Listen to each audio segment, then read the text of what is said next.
Sarà sabato il giorno del lutto in cui la comunità valdagnese si stringerà attorno alla famiglia di Leone e Francesco Nardon, 64 e 21 anni, padre e figlio rimasti vittime del parziale crollo del Ponte dei Nori nella notte di giovedì 17 aprile che li ha ingoiati mentre viaggiavano a bordo della loro auto.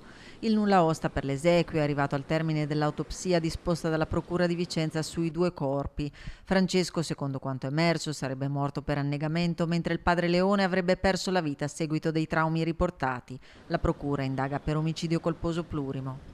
Si svolgeranno sabato mattina alle 10 alla chiesa di San Clemente che vedete alle mie spalle, i funerali di Leone e Francesco Nardon. È tutta la comunità a piangere la loro scomparsa, una tragedia che ha lasciato tutti sotto shock e per la quale il sindaco ha già proclamato il lutto cittadino.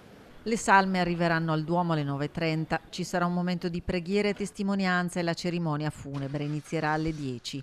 Per l'intera giornata le bandiere sugli edifici comunali saranno esposte a mezz'asta, decisione che, si legge nell'ordinanza firmata dal sindaco, nasce per manifestare il cordoglio della città di Valdagno per questa grave perdita ed esprimere vicinanza alla famiglia in considerazione del comune sentimento di commozione che ha toccato tutta la comunità valdagnese. L'amministrazione comunale conferma la sua vicinanza alla famiglia e, come annunciato, ha proclamato il lutto cittadino per la giornata di sabato.